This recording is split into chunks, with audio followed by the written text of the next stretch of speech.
Erim bağının cennet kıydı. Seni uğrunda bereyim can, sen izletin gül cemalcan. Razı değilsem kalmaz arman, şadlanayın benim bir zaman.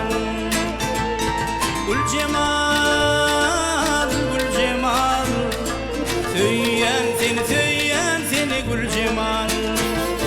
Gül cemal, gül cemal, söyleyen seni gül cemal.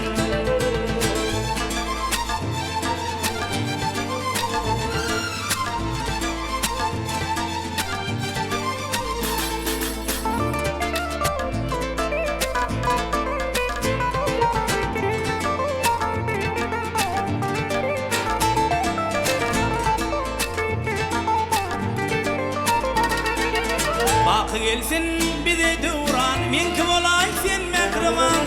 Haydar sana zaya canın, kabul edey bizden salam.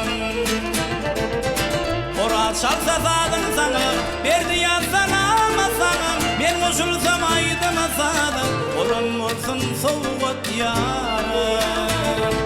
Gül cemal, gül cemal, söyleyen seni gül cemal. Gül cemal, gül cemal, söyleyen seni gül cemal.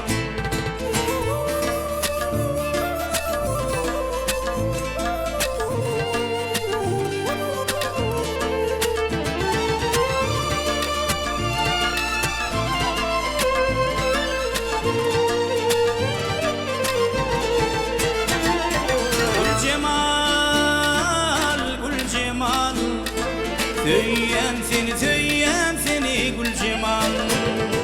Gül cemal, gül cemal, söyleyen seni gül cemal.